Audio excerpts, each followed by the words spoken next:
28న Govada sugar factory మహాజన సభ జరుగుతున్నదని యాజమాన్యం ఇప్పటికే ప్రకటించింది. ఈ మహాజన సభ నాటికి రైతుల బకాయిలు 9 కోట్ల రూపాయలు, అలాగే కార్మికుల జీతాల బకాయిలు, పిఎఫ్, ఇన్సూరెన్సు, డీజిల్ బకాయిలు అన్నీ కూడా ఇంకా 3 కోట్ల పైగానే పెండింగ్లో ఉన్నాయి. ఈ బకాయిలతో పాటు ఈ పరిస్థితులు ఉండడం వల్లనే ఫ్యాక్టరీలోకి షుగర్ పండించేటటువంటి చెరుకు పండించే రైతులు రోజు రోజుకి సాగు నుంచి వెనక్కి వెళ్తున్నారు. గత 6 ఏళ్ల క్రితం 5 లక్షల టన్నులు క్రషింగ్ చేసేటటువంటి ఫ్యాక్టరీ ఇప్పుడు 1,67,000కే పడిపోయింది.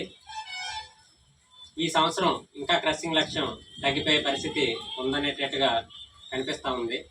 10,000 ఎకరాల్లో మాత్రమే ఫ్యాక్టరీ పరిధిలో ఈ 2 నియోజకవర్గాల్లో చెరుకు సాగు చేయడం జరిగిందని ఎండీ గారు ప్రకటించున్నారు.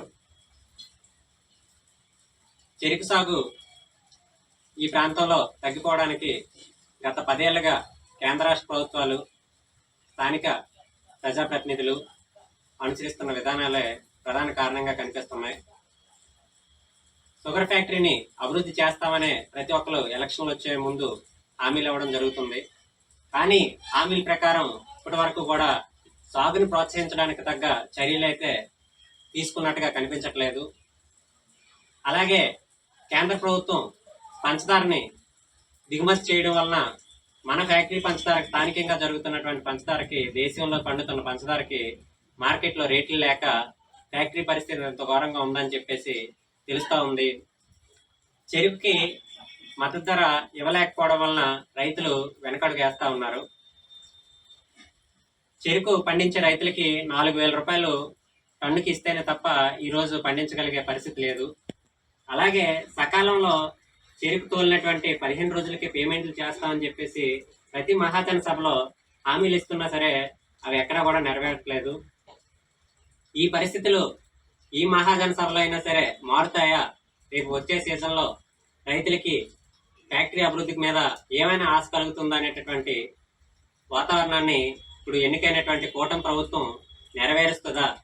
ఎంపీలు, స్థానిక ప్రజాప్రతినిధులు ఇచ్చిన హామీలు నెరవేరుతాయా అనేటటువంటి ఆశతో రైతులు ఈ మహాజన సభకి వచ్చి డిమాండ్ల మీద అడగాల్సిన అవసరం ఉంది. గతంలో ప్రభుత్వాలు ఇచ్చినటువంటి హామీలైనా, నేటి కూటమి ప్రభుత్వం ఎలక్షన్ల ముందు ఇచ్చినటువంటి హామీలైనా నెరవేరే విధంగా ఫ్యాక్టరీ మనుగడ కోసం ఏమైనా చర్యలు తీసుకుంటారా అని చెప్పేసి ఈ మహాజన సభలో రైతు కూలీ సంఘం ఆంధ్రప్రదేశ్ జిల్లా కమిటీగా మేము డిమాండ్ చేయడం జరుగుతుంది. ప్రధానంగా రైతాంగం పండించిన పంటలకి, చెరుకు పంటకి టన్నుకి 3,500 రూపాయలు చెల్లించాలని, అలాగే 15 రోజుల్లో సకాలంలో పేమెంట్లు చెల్లించాలని, కార్మికుల వేతన బకాయిలు చెల్లించాలని చెప్పేసి డిమాండ్ చేస్తూ ఉన్నాం. అలాగే ఫ్యాక్టరీ మనుగడ కోసం అవినీతి అక్రమాలు ఏవైతే ఉన్నాయో గతంలో జరిగిన అన్నిటి మీద కూడా విచారణ చేపట్టి వాళ్ళపై చర్యలు తీసుకోవాలని చెప్పేసి కోరుతా ఉన్నాం. రాష్ట్ర ప్రభుత్వం రైతులకి ఫ్యాక్టరీ చెల్లిస్తున్న మద్దతు ధర మీద సలహాదారుని కూడా కలిపి ప్రకటించి ఇవ్వాలని చెప్పేసి కోరుతా ఉన్నాం. ఇంకా ఈ యొక్క చెరుకు సాగుని ప్రోత్సహించడం కోసం ప్రభుత్వం వాళ్ళు ఇథనాల్ డిస్టిలరీ యూనిట్లు ఏర్పాటు చేస్తామని చెప్తున్నారు.